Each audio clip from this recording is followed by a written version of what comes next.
until around 5:45, when we hand you over to Molana Yunus Kawanga.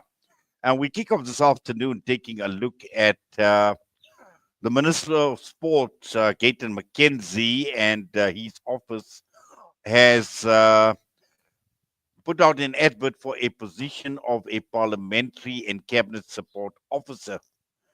Now, this ad is specific, saying that preference will be given to colored males, Indian males, white males, colored females, and Indian females. And this is obviously problematic. It is seen as racist. And GIWUSA, which is the General Industrial Workers Union of South Africa, has issued a media alert saying that Gayton McKenzie needs to be fired from the Department of Sports, Arts and Culture for blatant racism. We are now joined by none other than Mametlwe Sebei, who is the president of GIWUSA. Mametlwe, good afternoon to you, sir, and welcome to the show. Good afternoon, Inayat, and good to be here again. Yes, right. I know you've got limited time, so let's dive straight into the minister, Gayton McKenzie, and calls from GIWUSA to fire this man. Well, absolutely. I think he not only is he a reactionary right-wing populist who contribute absolutely nothing by way of talent and so on to conversations we are having in terms of how do we move society back forward. He is most certainly now taking a very brazen step in rolling back the trajectory of this country. The ANC is failing. He wants to take us back to apartheid era, because when you look at his supposed preference list, it is actually the same the same hierarchy of apartheid. Let's be clear about it. What is it about? Because I see people on media, yes, colored people are being marginalized, so and so on. Nobody, and absolutely nobody that I know, object the fact that colored Indian people were also marginalized under apartheid and therefore deserve to be on that list. What is instructive about that list is the fact that it includes white males who were at the top of the racial caste system that privileged them above everybody else, right? And then the exclusion of the Africans who were at the most bottom of the social pyramid that was a construct of apartheid. That is what is problematic about this. The need for empowerment of other oppressed groups, there is absolutely no doubt, no question about it. An attempt to make it about empowerment of colored and Indian is disingenuous and is calculated to divide people who must be united to fight this oppression and racism. Yes, but ultimately, I think for me, what is problematic is it has got a racist connotation, definitely, a very strong racist emphasis in terms of who qualifies. But again, it's got to do with whether the person has got the ability and the capability to do the job. And this should be the criteria, irrespective of who it is. We're talking white, black, Indian, colored, whoever the person is. At the end of the day, it all boils down to ability. And this is where I suppose you've got this problem as well, because of the strong racist emphasis on who qualifies and who would get preference to get this job. Yes, Ennett. I mean, look, there is affirmative action policies and programs are always debatable in terms of, are they the way to address the structural injustices and, of course, create, a very inclusive, state and public service, right? But I think all of us agree that any change must be towards including those that have been excluded, right? So to the extent that there is ever a justification for preferences along racial and other lines like gender and so on, it has to be bring about those that were excluded into structures of power, decision making, so that they are given a stake. What you are having here is a situation where somebody who has consistently aligned, because let's be absolutely clear about this. This action of Gayton McKenzie is not isolated from his broader politics, right? This is somebody who, in every major question of the day today, he always take the side of the oppressed.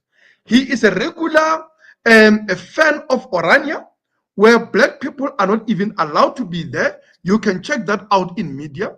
He is against migrants, and by that is not just every migrant, by the way. It's actually black migrants from this continent, from Asia. He says absolutely nothing but about any of the white migrants. This is somebody who, on the major question of Palestine, Israel, not only has he supported Israelis, in fact, he has called for a genocide, right?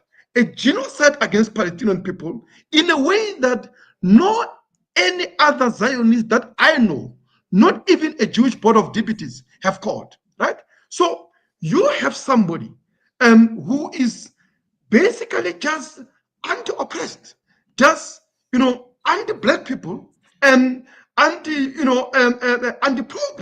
Somebody who want to roll back the wheel of progress back to the era of apartheid, and we are not going to allow that.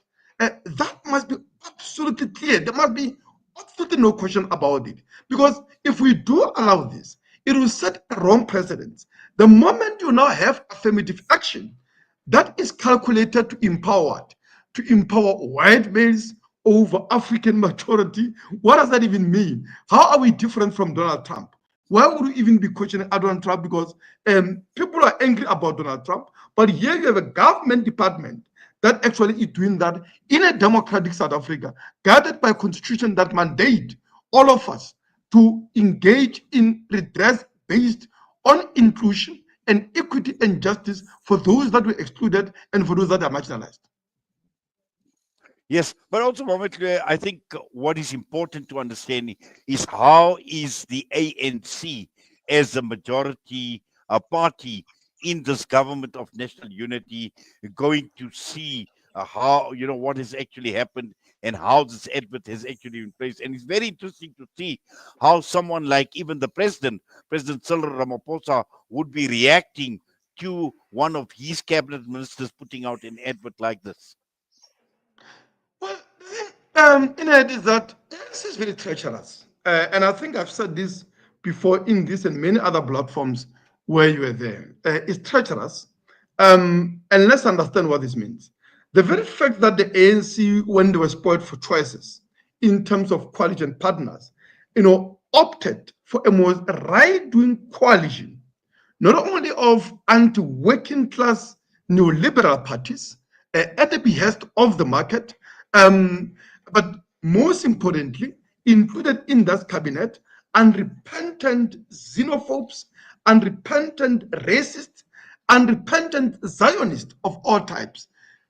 When in every of these questions, they have been elected, and if anything, they are being penalized by the black working class for not demonstrating their seriousness in advancing what? Solidarity, and in advancing actions that demonstrate their commitment, right? To ensuring that we address the class and, of course, the racial disparities in this country, that we are able to make sure that we deliver on services, that the neoliberals like DA and others want us actually to be able to cut with austerity measures, right? People want free basic services, education, healthcare. They want jobs, and they want government through mass public works program to be rebuilding the public infrastructure in working class communities, building homes, building clinics, building schools, creating jobs in the course of doing that, reindustrialize this country. And you can't achieve any of this with parties that are committed.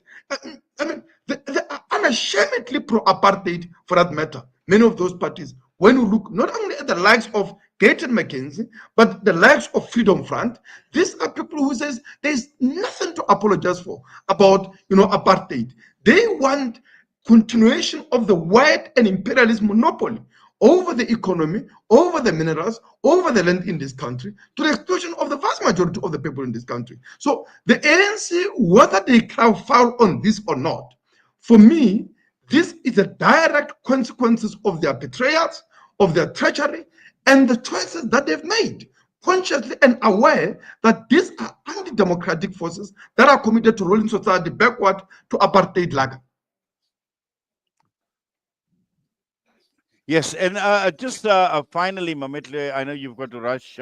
What action would you like to see taken against Gayton McKenzie? He must be fired.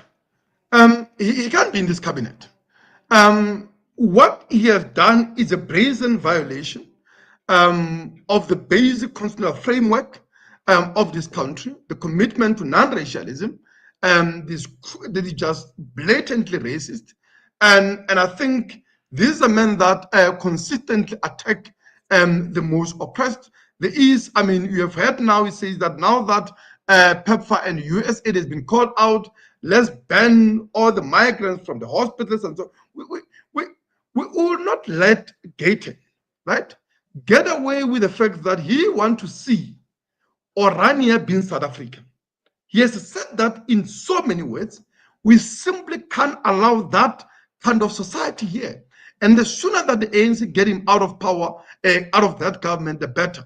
We will also be writing both to the president, but also to cabinet, I mean to parliament itself, to discipline him over this conduct in the Department of Sports.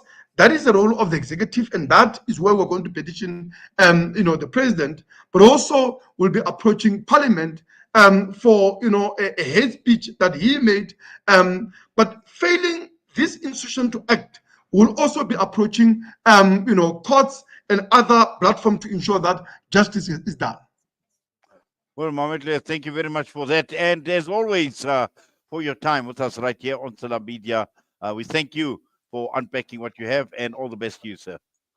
Thank you very much. Pleasure to be here, as always. Thank you. President of GIWUSA was us this afternoon, Mametlwe Sebei, and feeling extremely strongly and very, very strong sentiments against the Minister of Sports and Culture, Gayton McKenzie, for this ad that has got this massive racist connotation to it, where it is actually specific in terms of what or who the people are that would qualify for this job, and in order going with white colored with colored males, Indian males, white males, colored females, and Indian females, and very, very specific, and once again raising huge question marks with regards to this government of national unity, and again raising also questions at the executive and the appointment